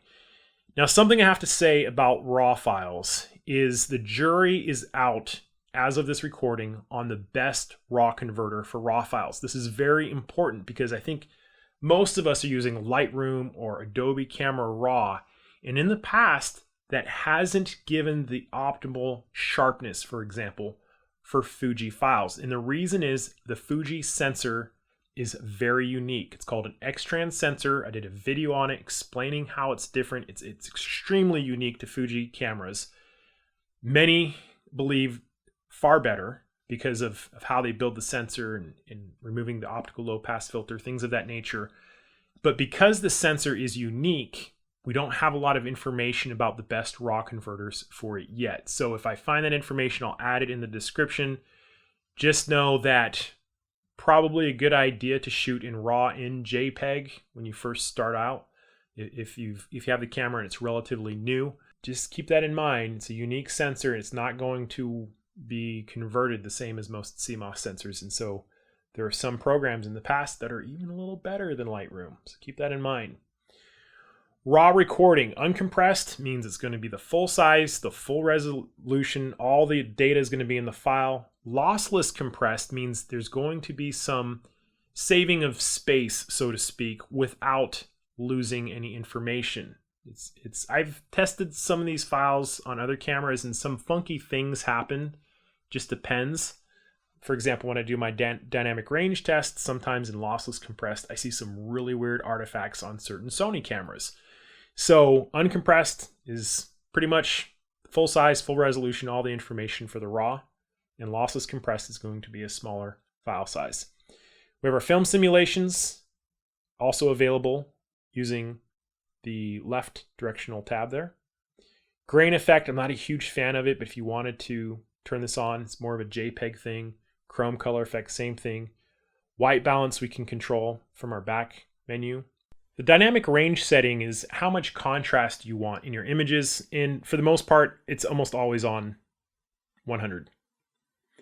Highlight tone, I leave this turned off. Shadow tone, color, sharpness. I usually don't play around a lot with these in camera. I like the JPEGs coming out of the Fuji. Think of these as color profiles, like picture profiles on other camera systems if you want to tweak some of these settings, noise reduction, long exposure noise reduction, things of that nature. Lens modulation optimizer. Think about when you're shooting very wide angle lenses, we get vignetting in the corners, and this allows for in-camera cleanup. Very useful. Color space, sRGB, unless you're shooting for magazines and there's a specific need for Adobe RGB. So when we're talking about the flash settings, there's a little teeny miniature flash that comes with the camera. It attaches into the hot shoe. It's not a great flash. Okay, if you have nothing else, it can save you if your subject's close enough. But it's a very small flash, and it's very close to the lens, and I don't like the look of that. It's very unflattering even when it works, but for some basic fill, it can work. You just put it in here, and the truth of the matter is, if you want to do high-end strobe work, you're going to need some special equipment. I use Alien Bs for my studio work because they're inexpensive and they work great. There's also portable speed lights that we can attach to the camera. I'd love to have a lesson on that on the crash course. There's a lot of information when you start using strobes. And so that's beyond the scope of this introduction to the camera. So real quick, let's talk about some of these movie settings. There are some important things in here, like F-Log, for example. The movie mode, if you come up here, is going to allow you to select the aspect ratio, in this case 16:9, the resolution 4K, and it's important to note that the resolution is listed here on the bottom. 3,840 wide by 2,160 pixels tall. Very important to make the distinction between standard 4K and DCI 4K, Digital Cinema Initiative or something like that. It's a little bit wider, 4,096 pixels wide, 2,160 pixels tall. Most 4K cameras do not shoot DCI yet. Okay, so this is very cool. Second thing that I want to point out is it gives you the amount of time you have left on your memory card here in the bottom right-hand corner. This number here is the number of frames per second.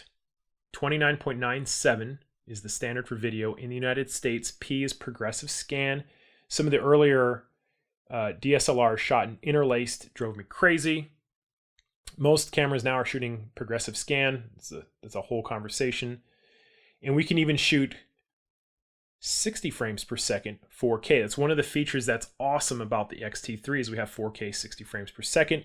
Now something you're going to notice, a little quirk about the XT3 is the data rate. 100 megabits per second. The little b means bit. There's 8 bits in 1 byte, right? So this is the rate at which information is being written to the memory card, 100 megabits per second, 200 megabits per second. And there is a whole conversation that you can have with many people for many hours about the quality of video when you are writing at faster data rates. The short answer is, especially if you are recording 10-bit 422, which we can do to an external recorder with this camera, you want as much data rate as possible because there's more information that has to be written to the file, okay? And as a side note, make sure you have a good memory card. Class U3 is the standard for 4K. You can't go to Walmart and buy one off the shelf there for $10 and think you're going to be recording 4K video. Get a Class U3 card. Okay, now something that's very interesting, a little quirky kind of thing about the XT3 is that if you look at the number of minutes remaining, so when I go from 100 to 200 megabits, I'm writing twice as fast, twice as much data. That's more specific. which should mean I should have half as much time. Look at this, it's not changing. What the heck? Why is that not changing? It should change, it doesn't make any sense, right? So watch this goofy thing. I'll flip this switch over to the video mode, and I'll come back into that file. I'll come over here and select it. Now it's changing. Okay, so for whatever reason, the number of minutes you have left on the memory card, to get an accurate prediction, you got to be in the video mode. Something that's interesting about this is full HD. Let's take a look at it. Full HD, which is in terms of size 4 times smaller than 4K, 100 megabits per second, we still have the same amount of time left for that 100 megabits per second. When we come down to 50 megabits per second, time doubles. So just be aware of that if you're changing your movie modes and you're not in the video selection, it's not going to be accurate. Recording 4K at 100 megabits per second is going to be the same amount of data as recording full HD at 100 megabits per second. Those file sizes are going to be about the same, even though 4K has twice as much. So I know that's a lot to get into, just something to think about. Other cool video settings we should take a look at real quick. H.265. What was it, 3.5 years ago when the NX1 came out as a Samsung camera? They were one of the first to have H.265. It was so ahead of its time that you couldn't even really use the files because Adobe couldn't handle it. Adobe had to catch. Adobe was behind. That was a great camera. H.265, smaller file sizes. And this allows us to come in here and to select it. And you also notice that we get this 10-bit 420, 10-bit 422, and it's kind of hard to see. This is SD. So when we're using H.265, we can shoot 10-bit 420 to the memory card, which really doesn't impress me a whole lot. 10-bit means it has more colors. The gold mine is in this third number, 422. That is really what you want if you do color grading. There's more color information, and we can do that with an external recorder. H.265, H.264, also with an external recorder. Something you're going to see in some of your settings. I hope you guys don't mind me going off on this. I like to talk about philosophy of use a lot. Long GOP, group of pictures. This is going to be grayed out when you have H.264 because that's the only option they want you to use. H.265 allows a second option, all intra. Basically what this means is this is intra frame compression. This is inter-frame compression. There's a difference. Long story short, intra-frame compression means there's going to be individual frames captured for each individual frames per second. Okay, so if we're shooting at 30 frames per second, there's going to be 30 individual frames. Long GOP is different. Every single frame looks at the next frame and the frame behind it to figure out what changed. If nothing changes, it can basically say, don't worry about those pixels and just save some file space. So the result is you get smaller file sizes that require heavier processing from the computer with long group of pictures. All intra means those are all going to be individual frames, individual pictures. Some cameras let you export those to make stills. So if you're shooting 4K and you want to export a still, all intra is the way to do it. Computers, typically in the past, they needed a little bit more processing power. This is why Sony cameras overheat, is because they use an interframe compression and they overscan, and then they're throwing away. It's a huge amount of data to put on those processors, and so Sony cameras eventually overheat. It'll be interesting to see how far we can push the Fuji. I haven't had any problems with it so far, but that's what all that means. Hope I didn't get off course there. Without getting into too much of the weeds, and we'll talk about this on the crash course about F-Log recording, the short answer is this is going to allow you to capture a greater amount of dynamic range in terms of brightness. In one man's opinion is that F-Log is not great when you're shooting 8-bit 420. That's just me. Okay, and so there's a lot of things about chroma subsampling you would need to know about color information and the data rate. And this is a good 20-minute discussion. You know, I've gotten into arguments with people about this. If you are not shooting in 10-bit 420, I try to get it right in camera. I just try to make it look good in camera. You know, I'll use polarizing filters if I want to bump the saturation up. And the reason is there's not enough color information for aggressive color grading. I have never met a professional grader who prefers 8-bit 420 over 10-bit 422. Never met a single one of them. And what happens is we get some of these cameras, oh, hey, it has F-log, okay? And so you shoot at 8-bit 420 and you start color grading it and it just falls apart. And I've gotten into some very long arguments with people about this. The recommendation is if you decide to do an important shoot with F-log, do a test with it first. Do a test, attempt to grade it, watch what happens to the shadows, the darks. There's going to be, you know, sometimes a lot of noise in there. Make sure you know what you're doing before you go out and shoot F-log 8-bit 420. F-log at 10-bit 422, man, awesome, amazing, but you're going to need an external recorder to do it. So that's my quick advice on F-log. When you turn it on and you look at you know, a scene, it's going to look a little bit different, you know, scaled down. The colors are kind of a little bit muted. This is so you can get greater dynamic range within the file, but again, that's a whole different discussion. Couple quick notes on shooting video. Obviously, to start and stop recording, you're going to push the shutter button. We get this red light indicator on the grip. It's off to the races for up to 30 minutes. Press the shutter button to stop recording. It stores it. Another thing I want to point out over here is the audio levels. Very important. If you're doing any kind of high-end audio, you're going to want an external microphone, whether it's a Rode onboard mic or a lav mic. There's tons of different lav mics out there. Very important that you keep an eye on this, that it doesn't clip out. So anytime you see that red, that's bad. Okay, it means you're losing audio information. Even in the yellow, that's not very great. And you want to have some room to clean the audio up and, you know, process it and things of that nature. So keep an eye on that. Another thing I want to point out is right now I'm in aperture priority mode because I have my shutter dial turned to A. We also have a front command dial, and I do not recommend changing this if you're beginning. Shoot the way I showed you. Put it on A for shutter speed, you know, automatic, or if you're in aperture priority mode, put it on the aperture, let the camera make those decisions. If you want to customize this, the way you do it, come into your command dial setting. What this means is that there are 3 different settings you can change for your front command wheel. Your f-stops, your exposure compensation, and your ISO.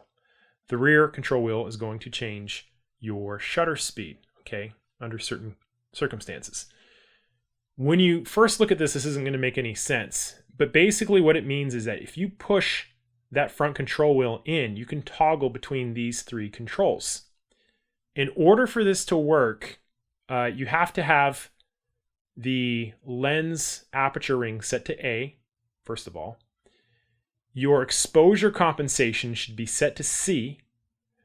And we also have to designate some other things in the menu that I'll show you real quick. So when you come down to the ISO dial setting, when ISO is set to A, do you want it on auto or do you want the command wheel to control it?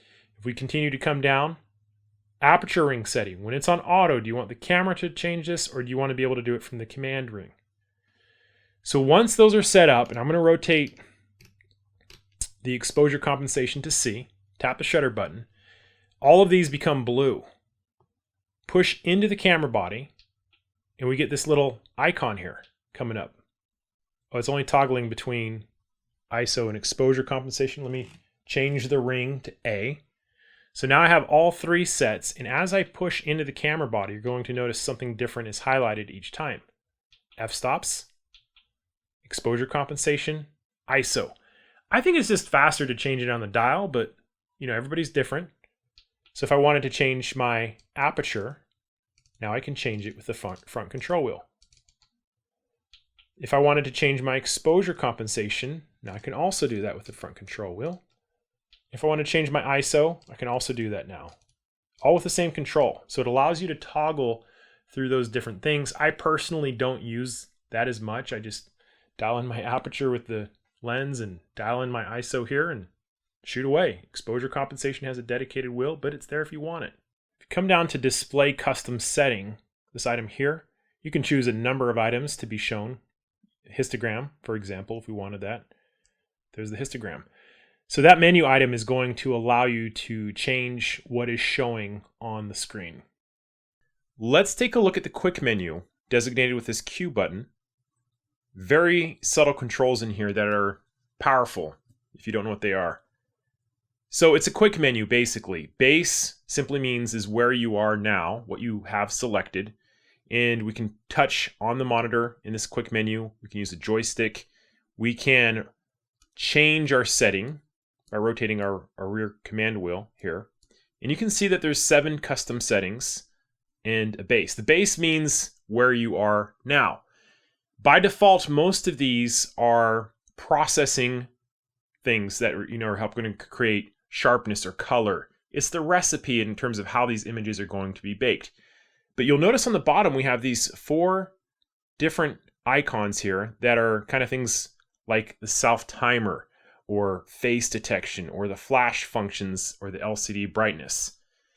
Something I should point out is that when you go to a custom setting, let's say C2 here, and for whatever reason you change one of the settings, you're going to get this little red dot. This doesn't appear on all of these camera settings, but typically with image processing types of things, white balance and things of that nature, sharpness. So if I hit OK, I can come out, I'm shooting, come back in. Now I'm on C2, the red dot is gone. And let's say I go back to C1. Okay, hit OK, come back in. I'm going to go back to C2 again.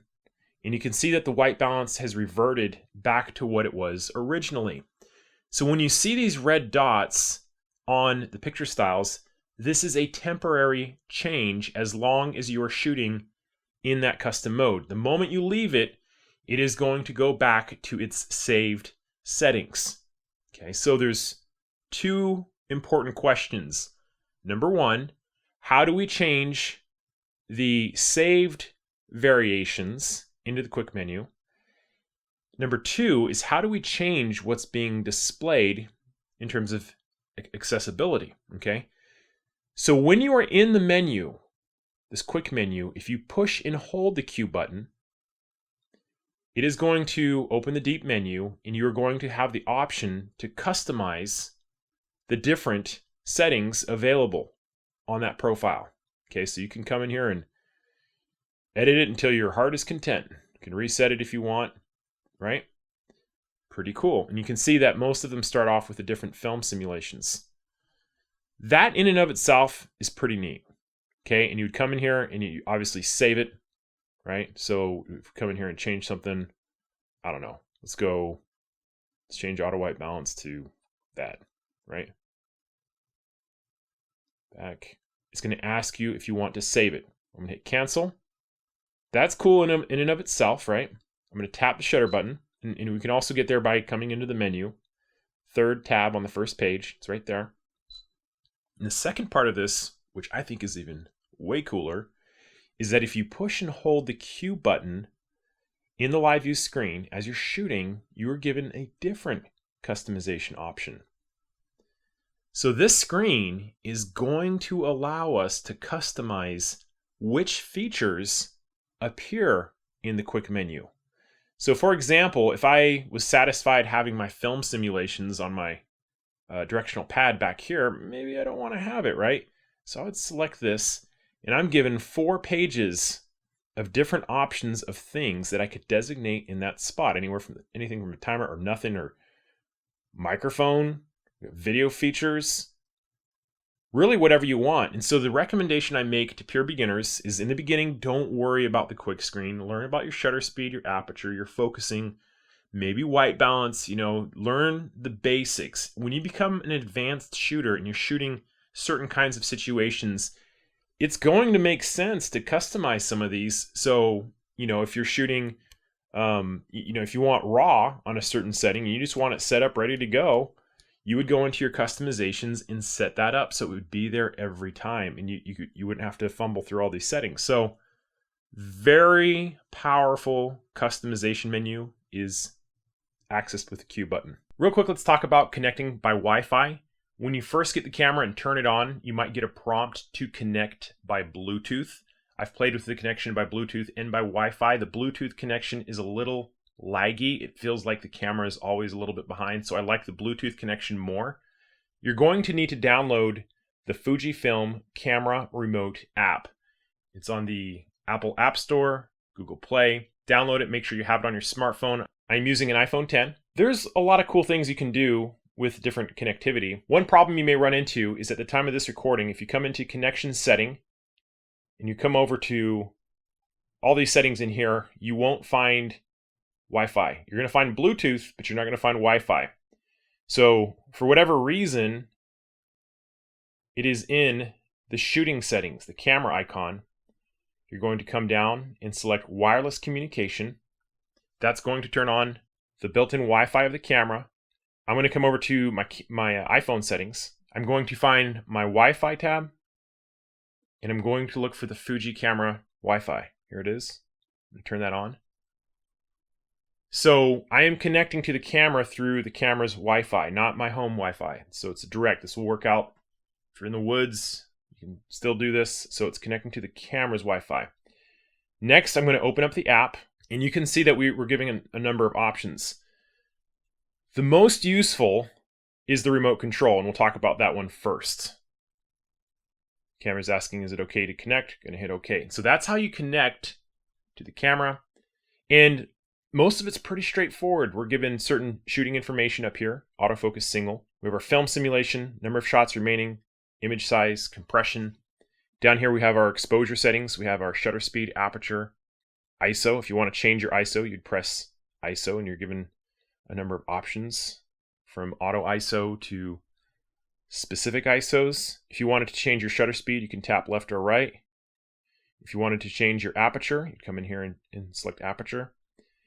We can change our film simulation, white balance, but our self timer mode we can turn on if we want. In order to change your focus, you can tap directly on your smartphone screen. Very nice. Take a picture. We can play that picture back.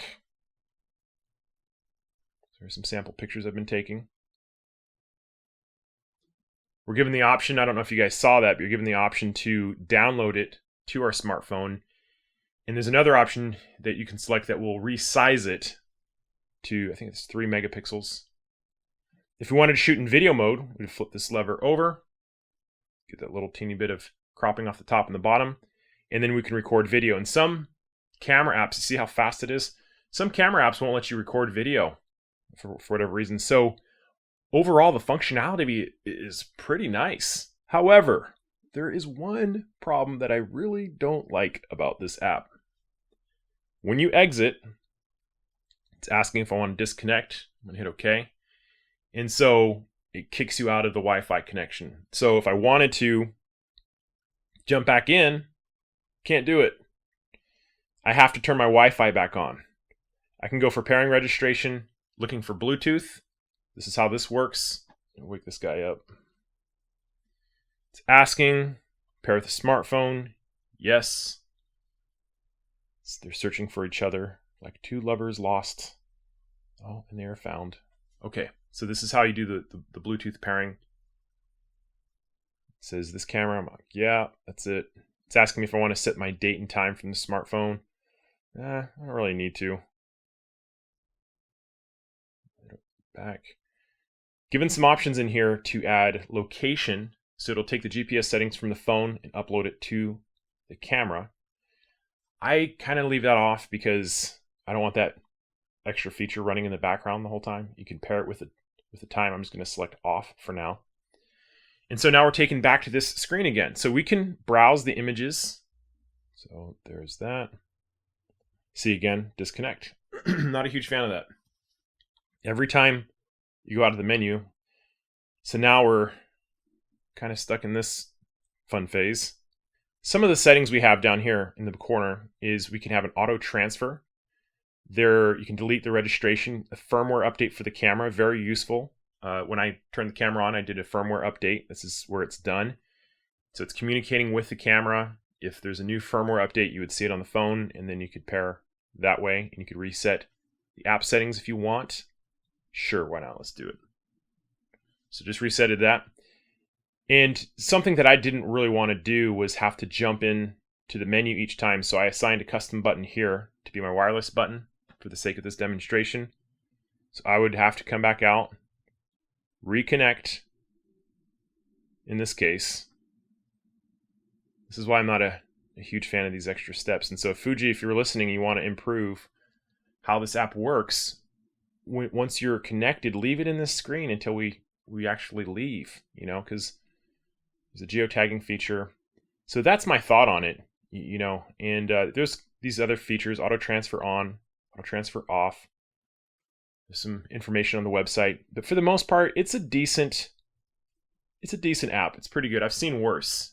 I like the flow of it. I like that it's fairly easy to connect. I just don't like it. You have to disconnect every time you leave that screen. So some of you are going to have some questions about lenses. Fuji makes incredible lenses. The construction, the build, the look, the feel, my favorite of all the lens companies. I just think they're awesome. The 18-55, it's basically a kit lens. I recommend that as the starter lens simply because it's native focusing. I think native focusing for anything moving, for portraits, is the way to go. Yeah, there are adapters, but that's going to be better for things like landscape shooting, things that don't move. I use the 16-55 2.8. Expensive, well worth it. Most of my shooting is done with this lens. There's also the 50-140 2.8. Portraits, you know, intermediate sports shooting, things of that nature. An amazing lens also. Keep in mind there's a multiplication factor because we're shooting on an APS-C sized sensor. So you're going to multiply the focal length to give you the full frame equivalent. There are a good range of Fuji lenses, and I'll talk more about those on the XT3 crash course. If you guys enjoyed this, definitely check it out. We're about 2 or 3 weeks away from posting that.